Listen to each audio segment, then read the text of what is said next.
Hey, you guys. So there are several things that I want to talk about.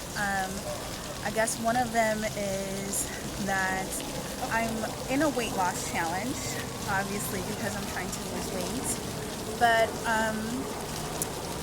in the process of trying to not just like commit to something where I'm trying to lose weight and I'm trying to commit to keeping to a study schedule, trying to commit to making sure that I eat enough in a day. When I think about all these different things, because I have boards coming up and I know that I want to be in a certain place when I walk across that stage for white coats. And in the process of like trying to lose weight and trying to commit to all these different things, because when you're trying to lose weight, you're not just committing to lose weight, you're committing to making sure you eat right, making sure that you're eating enough, or just right, or whatever, and then also committing to working out, committing to, doing things even on the days when you don't feel like doing it. So like the day that I'm like, yes, I'm gonna lose weight, I'm so pumped, I'm so enthusiastic, I'm so excited, like I can't wait, I'm gonna look great in 3 months if I just do this. But then like maybe the next day I wake up and I'm not really feeling that, like I don't have that same energy, I don't have that same enthusiasm, and I'm just now in a place where, okay, but I made a commitment, but now I'm not pumped. Today I'm not feeling it. Today I don't want to get out of bed. Today, like I'm feeling a little bit depressed, So the thing about a commitment is that you were supposed to stick to it regardless of what you're feeling in that moment. And so I think that what I've really been learning about myself in this time period, where I have time to study for my boards, is that it's really teaching me how to commit to something and how to push myself even on the days when I don't want to, when no one's gonna know whether or not I showed up. Like it's easy when someone else is expecting something from you and someone else expects you to show up. You show up because you don't want to like disappoint them or stand them up, because that would be rude. But it's interesting how we don't hold the same standard for ourselves. And it's okay if I don't show up for me. Won't nobody know except me, and I'm okay with it. Like I can stand myself up, that's fine. And you get in that pattern or that behavior of thinking, and it becomes like normal. People say that like when you quit, like the danger of quitting something is that it can become a habit, and it's the same thing. Then the danger of like not staying committed to yourself is that it becomes a habit. And so you say, okay, I'm gonna do this, I'm gonna commit to this, and tomorrow I'm gonna go to the gym, and then you don't do it, and then you're like, oh, that's okay, I'll do that tomorrow again, or or I'm gonna eat right, well, it's fine, I'll just have this donut, and so eventually like you keep letting yourself down and it becomes okay. And we accept that of ourselves. And I think the idea behind committing to something is saying no. Like I love myself enough to say, I know what the future outcome of this is going to be, and that matters enough to me, and I love myself enough to show up for myself. I love myself enough to do this even though I don't want to. And trust me, you guys, for some people maybe it is easy, right? But like I've been struggling, and there are a lot of reasons behind that. Some of you guys know that I struggle with depression, and I struggle with a lot of like issues like regarding having or like feeling like or having that support system, and feeling like I have a support system, or okay, let me rephrase all the way around. Sometimes I struggle with the fact that my motivation for doing certain things is to prove to other people and to like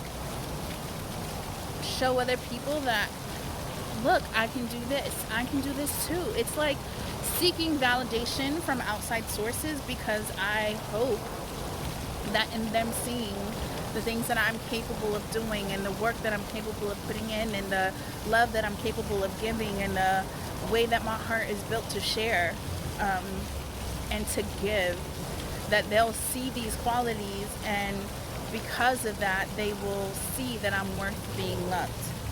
And so that is something else that I have to honestly look at myself and say, like, when you place your motivations outside of yourself, and you place your motivations in external validation or external sources of love, like, that can be good in certain circumstances and can be very fulfilling in certain circumstances, but it cannot be the like root source of like why you're doing something.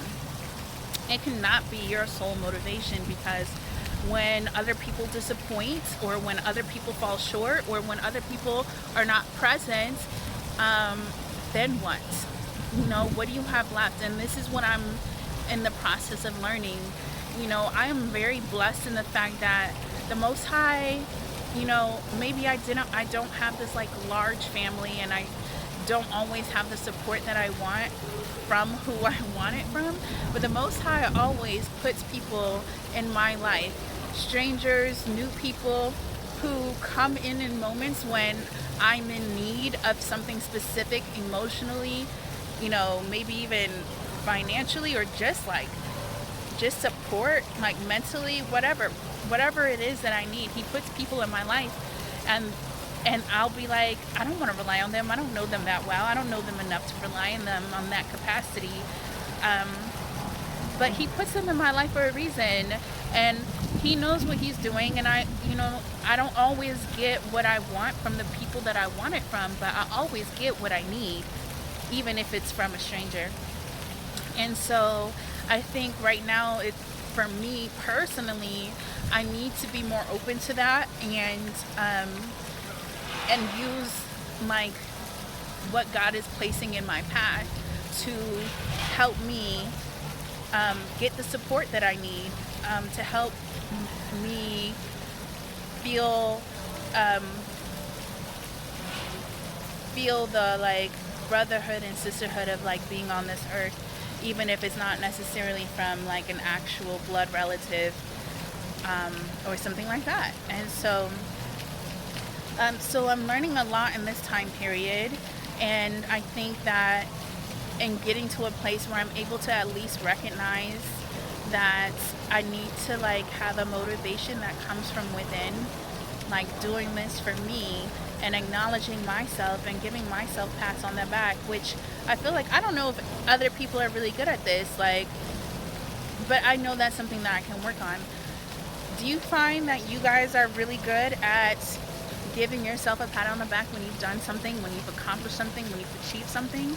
Because for me, like, White Coat is coming, I've worked really hard for that, but I don't give myself pats on the back. It was more of a like, look, this is an achievement that will make somebody out here love me more. And again, I talked about this, like, that can't be the motivation, because when someone, like, if family isn't on the other side of that stage, then what? Then what did I do this for? But luckily, I have new people coming into my life that want to support me. I have, friends that are going to be there to support me. And I just need to open my heart a little bit more to be receptive to the fact that, one, I don't even need to, like, prove anything about myself to say that I'm worthy of being loved. Like, I should know that within myself. And I just need to get to a place of, like, stop trying to prove anything, because who I am, what my heart is, and who my spirit is worthy of love, and I know that, and so I think it's a time for me to separate myself from, like, subconscious notions that have been put into my mind based on like my childhood traumas. And so it's amazing to be in a place of awareness, to just recognize something like that and to just be willing to make the necessary changes in my mindset, in my behaviors, to receive and to just finally allow myself to be on the receiving end of something, and to love myself more, and to give myself pats on the back and my own praise and my own validation for working as hard as I do and accomplishing the things that I have. And so being in this place has allowed me to study more consistently, show up to the gym more consistently, and eat correctly more consistently. And I think consistency is key. So I don't know if this will help anyone else out there, but I always hope that my life and my experiences resonate with some of you and that you can get something from it as well. So until the next time, you guys, I'll talk to you later. Bye.